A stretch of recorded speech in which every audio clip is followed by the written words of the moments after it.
You briefly imagine the general swinging from the ropes of a ship, her black hair loose and drifting through the wind as she flew, confidently landing on the quarterdeck to take down invading pirates.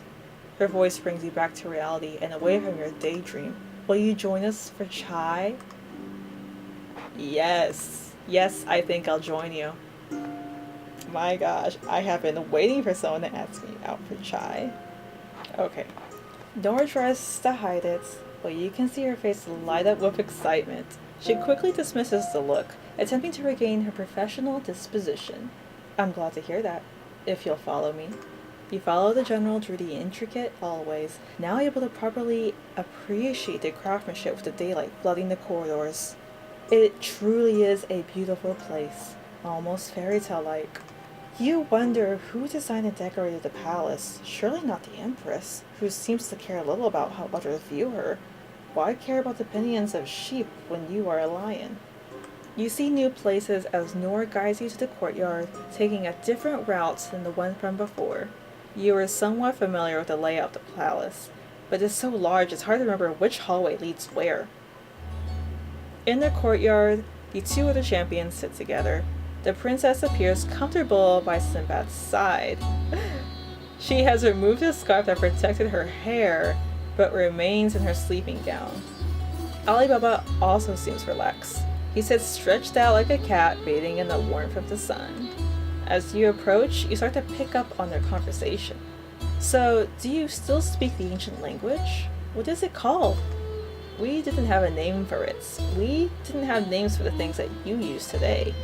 Whatever you deem significant, there was a name. And the name is strong. It holds power. Ah, I've heard about that, but I thought it only applied to benevolent spirits, not everything. Sinbad shrugs. We were taught it applies to everything.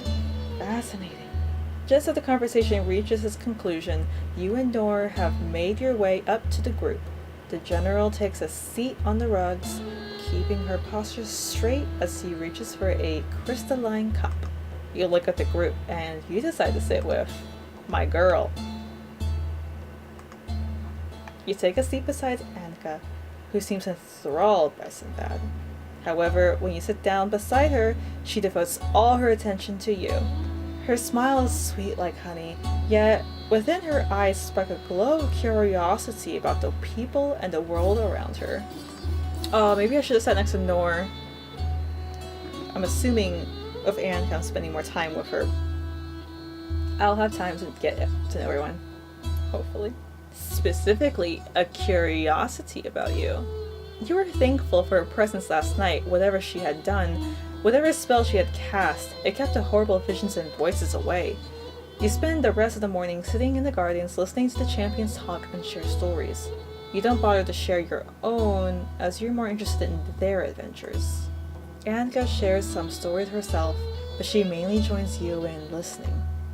I remember one time Sinbad challenged Ifrita to a wrestling match. That was very funny to watch. Sinbad pouts as Nora giggles, using a gloved hand to hide her smile. That wasn't a fair fight. Nora sets down her cup as her laughter grows. Soon you can hear Ali Baba chuckling along as well. She wipes a blooming tear from her eye and turns to you, face bright as the sun. Sinbad thought he could take down Ifrita, which was admirable. He thought a fun wrestling match would lighten her mood. Ali Baba looks at you, smiling behind his mask. She was having a difficult week, and her usual grumpy mood was even worse. Her usual grumpy mood? I did lighten her mood, sort of. She forgot about being mad. She was worried instead. Ifrita grabbed Sinbad's collar and flipped him over her shoulder. He landed with such a loud thud, I swear the ground shook. He broke several bones. It was hard not to laugh. The look of shock on his face was hilarious. Sinbad doesn't seem offended by the laughter and the mockery of this accident. He smiles brightly as the two champions laugh with one another. Didn't you warn him of the Empress's strength? Sinbad rubs the side of his face bashfully. Rose hues colors his cheek as he gives you a strained smile. The timidness is alien to his features, but charming nonetheless. Sorry, Sinbad still doesn't do much for me. He's just not my type. I'll respect him. He did a lot for a woman's smile. I thought as a div I'd be able to stand a chance, but I guess not. Ah, yes! Divs are considered beings of great strength and speed. Strange how the Empress could stand against that. A smirk tugs the champion's lips, his shoulders rise and fall with indifference. I don't mind. Sometimes it's nice to have my ego put back in its place. Okay, there's a possibility. You hear Alibaba's laugh once more, Noor immediately throwing a glare in his direction before rolling her eyes. Sinbad doesn't seem to notice or care, but confusion puzzles Anka's face. Is there something that I'm not understanding? What is with the laughter? Oh no, I think I know. Just laughing at Sinbad's preferences. Noor reaches over, taking one of the small belts fastened on Alibaba's chest and pulling it, releasing it so it would snap back against him. Says you, Alibaba. Alibaba's eyes grow wide with shock. Before you can examine his face any further, he whips his head again, turning his attention elsewhere. Noor smiles triumphantly and winks to you and Anka, who giggles in return. You can feel your own smile creeping on your face, lightening your features with joy. As the sun reaches its peak, the heat threatening and overbearing, the champions retire to their apartments. Noor escorts you and Anka back to your room before withdrawing to her own. The palace is quiet as the siesta continues, and you take the time to sleep. A week has passed since the ball with no news of the Empress's states and no sign of Zazan or his complaints. Zazan, Shazam. The palace is quiet, but Noor makes sure it is inviting. She still believes that you can help them with their investigation instead of being a suspect. However, for now, you and Anka have been asked to keep to your rooms until things settle down more. Noor doesn't want to have Zazan burning in her ear any more than he's already been. You've made yourself at home, since you don't have much of a choice in the matter. Nonetheless, you're grateful to be in a beautiful apartment as opposed to a rotting and dusty cell. Alibaba has even gone out his way to bring you some clothes, since you kept on borrowing what was in the closets. Alongside the newer clothes, he has procured the luggage from Salem's shop where you have been staying. Wow, that's so nice. This is the best person ever, 5 out of 5. I could die at the end of this week and I'll be fine. Noor had brought back your clothing from Salem's shop. She explains to you that there was a meeting that she attended for the trans youth in the Imperial City, and as an ambassador, she frequently plans with Salam, the other ambassador. Anka is delighted to be able to wear her own clothes again, but she finds lounging in the sleep gown much more comfortable, especially during siesta. You spend more of your time daydreaming or reading. If the book is written in an ancient tongue, Anka goes through the words with you. You both take turns reading to each other on the days where the champions don't invite you to tea. There's like a lot of days passing by here, and I only have a week to live. Maybe I take it back saying that after the end of this week I would be okay with dying. This time, however, Anka has decided to nap during the siesta instead of reading.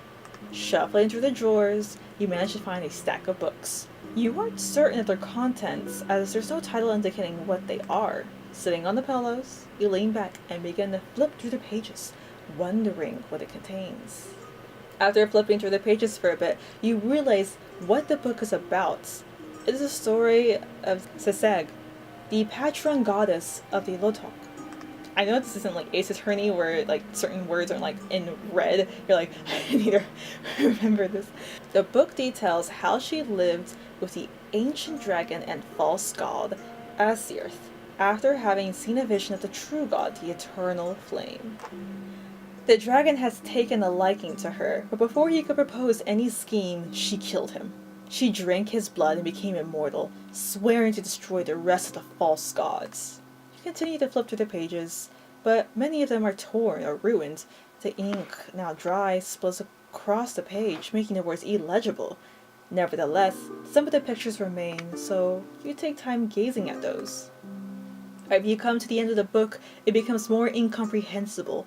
Even the pictures are blotted out by ink spill. Who took care of this book? Suddenly it catches your eye. A familiar pattern of eyes twisting around in a slender form. You bring the book closer. A loud knocking startles you, and the book falls out of your hand. You reach to pick it up, but the banging becomes loud and more aggressive. Lord Zan has summoned you to the courtroom at once. Well, Anka groans as she lifts her head off the pillow, eyes heavy with sleep and brows furrowed with annoyance. Just when you think this place is okay, Zan shows up. The door swings open. You rush to Zan as several guards enter the room. You look among them for any of the champions, but none are present. Your heart begins to beat rapidly in your chest, your breath suspended in your throat as the guard grabs onto your arm and starts dragging you out the room. Before he can get far, you see his familiar star-freckled hand grab onto the place where the guard has lashed their armor glove onto you. Looking up, you see Anka. Sleep has escaped her, and anger fills her nebula-colored eyes. It is one thing to rudely interrupt my slumber, and another have the gall to treat my companion in such a disgusting way. Unhand him! A stare-off begins.